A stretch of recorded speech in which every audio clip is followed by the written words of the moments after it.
నూలు నూలులో శతాబ్దాల గౌరవం, పట్టు పరంపరకు ప్రతీక, సంప్రదాయానికి శాశ్వత చిరునామా సఖీ. నమస్తే రమగారు. నమస్తే జయ. రమగారు, మనము ప్రతి స్టోరీలో పిల్లలకి సంబంధించి ఒక నీతి కథ మాట్లాడుకుంటూ ఉంటాం. ప్రతి వీడియోలో కూడా మనం అది కంటిన్యూ చేస్తూ వస్తున్నాం.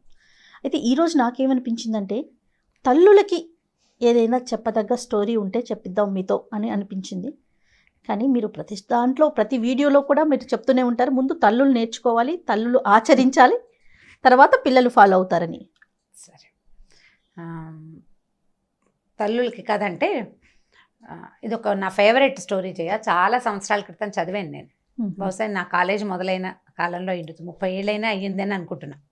అంత పాత కథ. మామూలుగా నేను రైటర్స్ని గుర్తుపెట్టుకుంటా.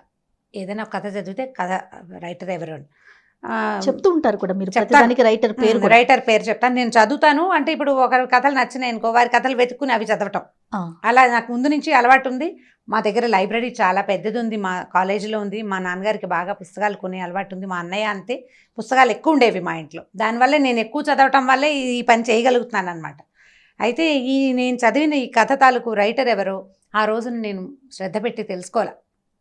ఏదో పత్రికలో చదివినట్టే నాకు జ్ఞాపకం. నాకు బాగా చాలా బాగా మనసుకు హత్తుకుపోయి ఉందన్నమాట. ఆ కథ చదివిన మొదటి రోజున, అంటే మొదటిసారి చదివినప్పుడు ఎంత రోమాంచితంగా, ఎలా అత్యద్భుతంగా అనిపించిందో ఎన్నిసార్లు చెప్పుంటానో, 100 సార్లు చెప్పుంటా ఆ కథ. నేను ప్రతిసారి నాకు అదే ఫీల్ కలుగుతుంది. చాలా అత్యద్భుతమైన కథగా తోస్తుంది. నేను చాలామందికి చెప్పినప్పుడు ఈ కథ రైటర్ ఎవరో తెలుసా, మీరు ఎక్కడైనా చదివారా అని అడుగుతూనే ఉన్నాను. నాకు దాని ఆన్సర్ రాలేదు.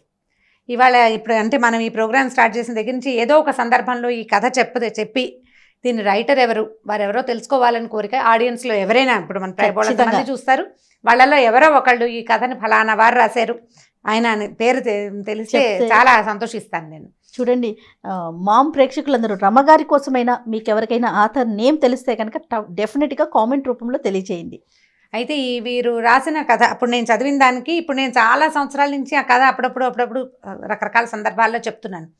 కొంత డీటెయిలింగ్లో చిన్న మార్పులు ఉండొచ్చు. కథను జనరల్గా మనం ఓన్ చేసుకుంటాం. మామూలుగా నేను చదివిన కథలు ఎలా చదివాను యథాతథంగా అలా మనం చెప్పం కదా, చిన్నప్పుడు మార్పులు వస్తాయి. ఫ్రేమ్ మాత్రం, అంటే స్టోరీ ఫ్రేమ్ మాత్రం అదే ఫ్రేమ్. అయితే ఇది ఒక 200 ఏళ్ల నాటి కథ అనుకుందాం, అలా అయ్యుండొచ్చు అనిపిస్తోంది. అంటే ఆ కథ చెప్పిన సందర్భం దీన్ని బట్టి.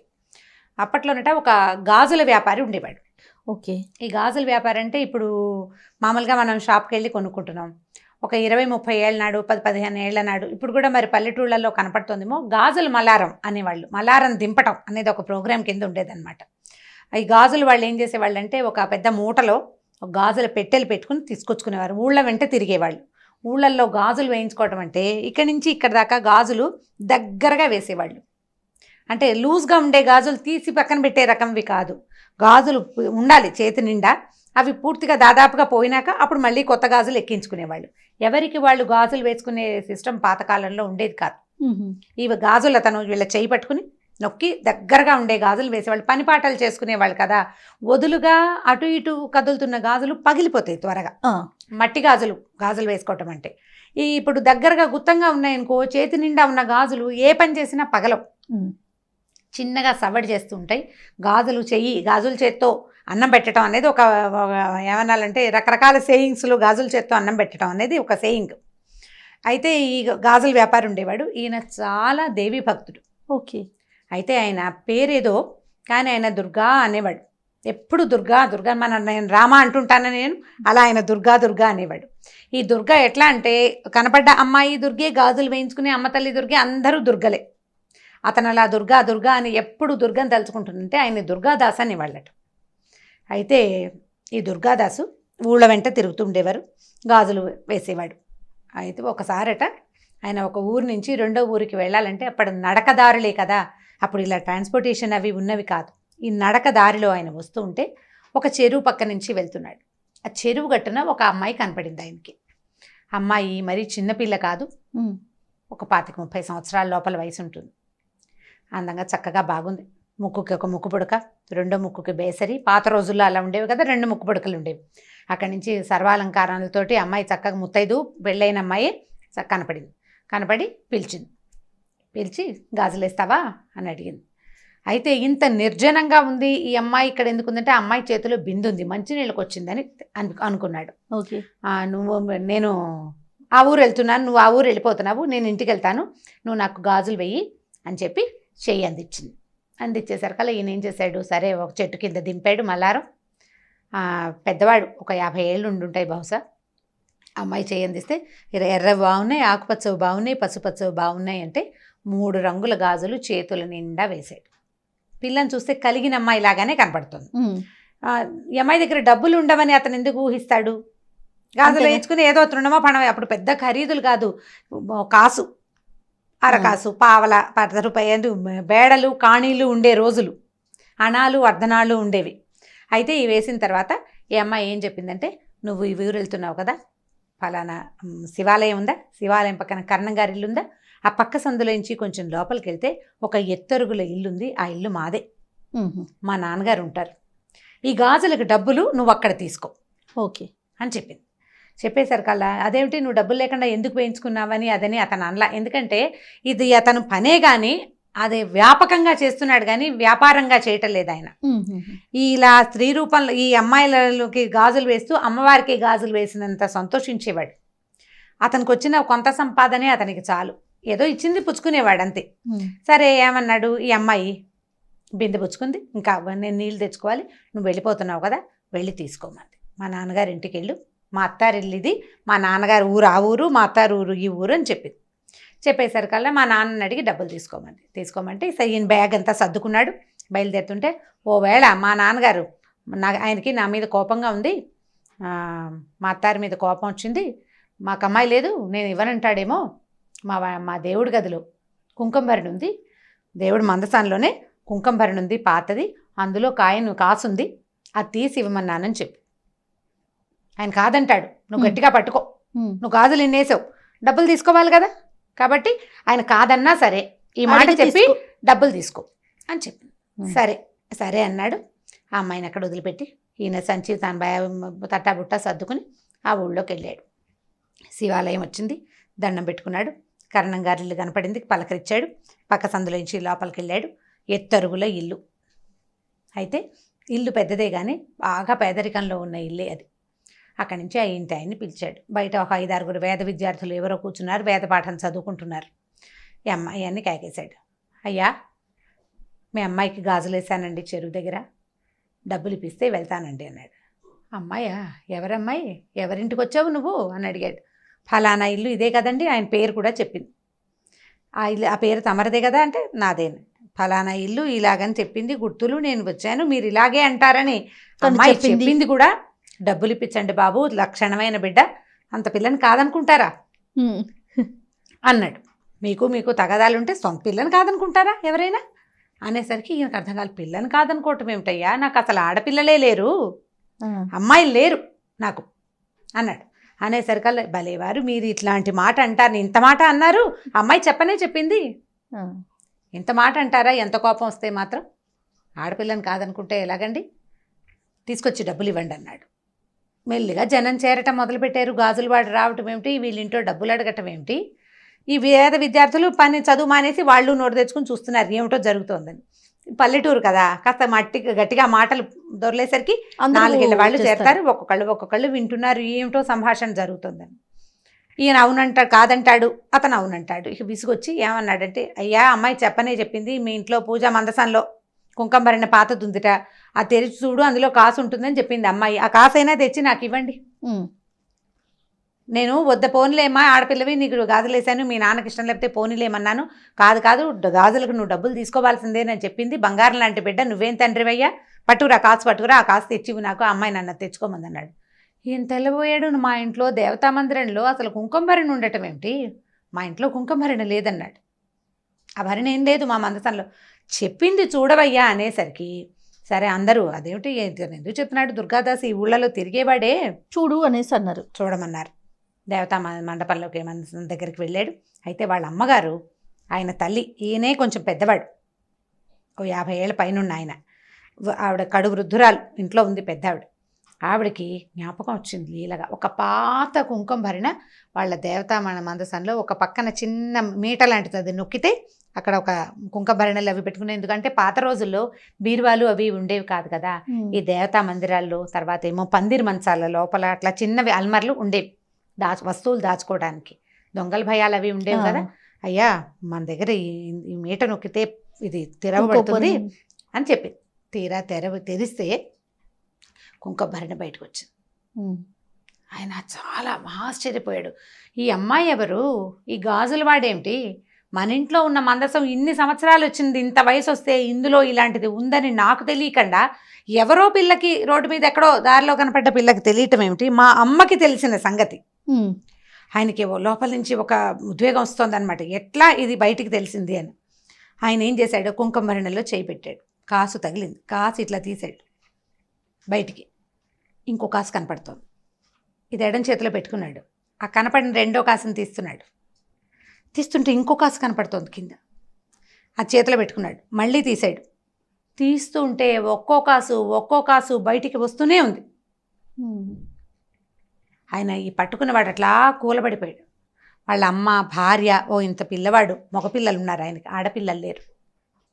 అప్పుడు వాళ్ళ అమ్మగారు ఏం చెప్పారంటే, ఇది చాలా పురాతనమైన పూజా మందిరంలో ఈ ఒక కాసు మనకు అమ్మవారు, మా తాత అంటే నాయన వాళ్ళ ఆయన తల్లి తాలూకు తాత కాదు, తండ్రి తాలూకు తాతగారు అర్చించేవారట ఆ కుంకుమ భరణలో ఉన్న ఆ ప్రతిమని.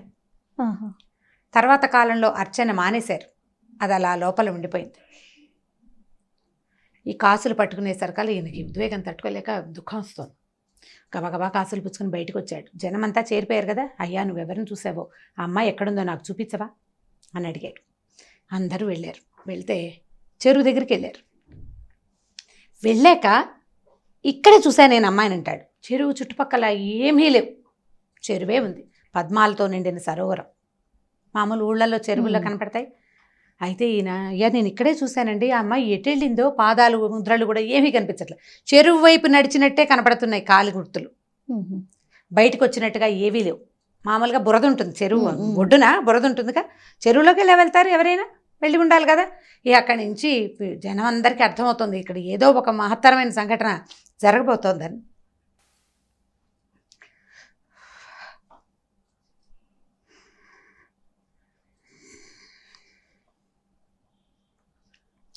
సరే దుర్గాదాసు పిలిచాడు.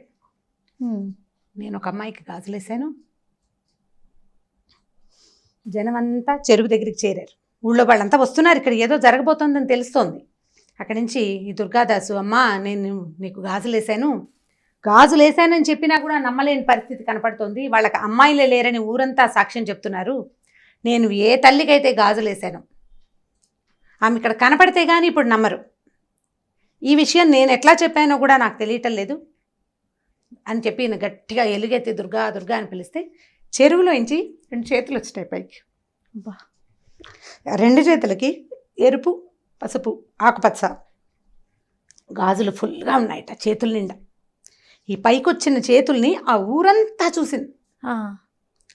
వాళ్ళు ఏమనుకున్నారంటే ఒక శక్తి ఒక బ్రాహ్మడి ఇంట్లో 100 సంవత్సరాల పైగా నిక్షిప్తం అయిపోయి లోపల ఉండిపోయిన శక్తి నన్ను పూజించే సమయం వచ్చింది అని బయటికి రావడానికి ఆమె చేసిన ప్రయత్నం ఏంటంటే, ఒక గాజులు అతని పూర్వజన్మ పుణ్యం, అతను చేసిన పుణ్యం అవుతున్నారు అంటే ఈ కథలో ఉన్న శక్తి అలాంటిదన్నమాట.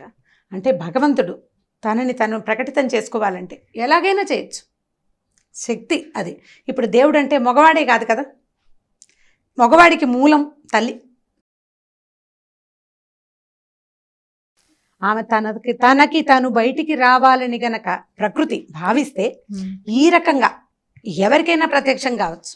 దానికి ఋషీశ్వరులు, మునీశ్వరులు వాళ్ళే కావక్కర్లేదు, ఏమక్కర్లే. ఏ కుటుంబంలో అయితే ఆమె ఆనుచానంగా సంవత్సరాల తరబడి పూజలు అందుకుని తర్వాత కొంత గ్యాప్ తర్వాత మళ్ళీ వాళ్ళకి కనపడాలని అనుకుని దానికి ఈ గాజులతన్ని వ్యాజంగా చేసుకుంది. అతను ప్రత్యక్షంగా ఆమెను చూశాడు,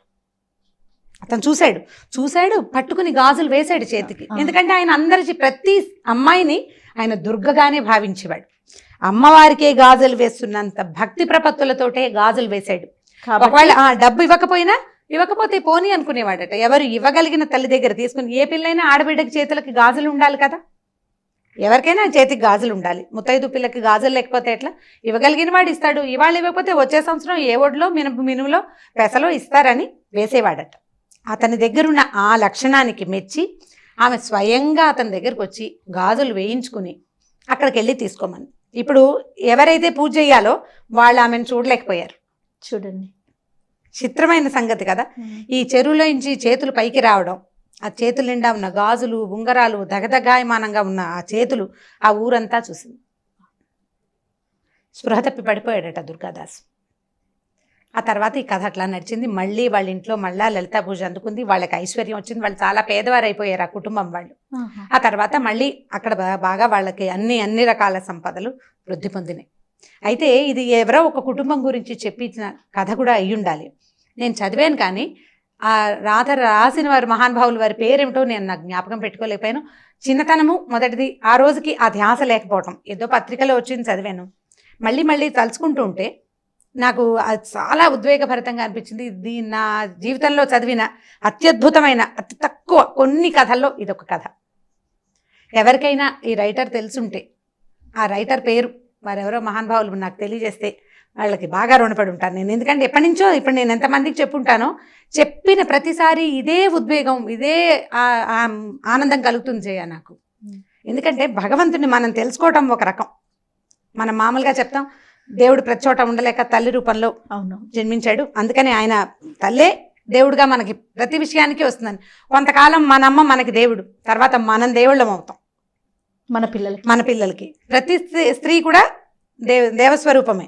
అయితే ఈ దైవ స్వరూపాల్లో ఒక్కొక్కళ్ళు కొంచెం ఇబ్బంది పడి ఇందులో నుంచి తొలగిపోతున్నారు కూడా. పాపం వాళ్ళకి భగవంతుడు ఇచ్చింది అది, అందులో నుంచి తొలగిపోమని. కానీ ఎవరైనా సరే ఇలా ఉండవలసిందే. ఇలాంటి దాన్ని మనకి కలిగించింది ఒక శక్తి ఏదో ఉంది కదా. ఆ శక్తిని గురించి మనం ఇట్లాంటి కథలు తెలుసుకుంటే మనం ఈ దేవుడు లేడు, ఇలాంటిది ఏదీ లేదు, ఇలాంటి భావన నుంచి బయటపడిపోతామని అనిపిస్తుంది. కానీ మామ్ స్టార్ట్ చేసిన డే 1 నుంచి మన ఇద్దరం ఎన్నో వీడియోస్ చేసాం రామ్ గారు. ఫస్ట్ టైం నేను మిమ్మల్ని చూశాను ఒక స్టోరీ మధ్యలో మీరు ఆగిపోయి మళ్ళీ రీస్టార్ట్ చేయటం అనేది ఇది బహుశా ఫస్ట్ వీడియో అనుకుంటాను. ఈ కథలో ఉంది కదా జయ, ఈ కంటెంట్లోనే అలాంటిది ఉంది. ఎంత చిన్న మామూలు వాడికి, మామూలు మనిషికి, మామూలు వ్యాపారస్తుడికి దేవి సాక్షాత్కారం జరగటం అనేది చాలా అత్యద్భుతమైన సంగతి. ఇలాంటివి ఇంకొక 2 కథలనంటే నాకు చాలా ఇష్టమైన కథలు.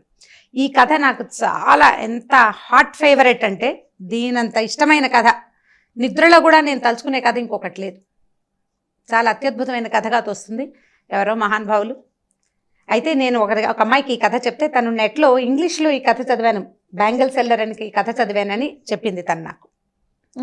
కానీ తన కూడా ఆథర్ ఎవరో తెలియదు. ఓకే, అంటే ఈ ఎక్సైట్మెంట్ తనకి కలగల కథ చదివితే. నేను చెప్పినప్పుడు వచ్చింది ఆ అమ్మాయికి, నేను చెప్పినప్పుడు వచ్చింది. ఆ ఇంగ్లీష్లో కథ చదివితే ఇది ఇలాంటిది అమ్మవారి చేతిలో వచ్చినాయని రాశాడు, గాడెస్ కనపడిందని రాశాడు అని చెప్పింది అనమాట.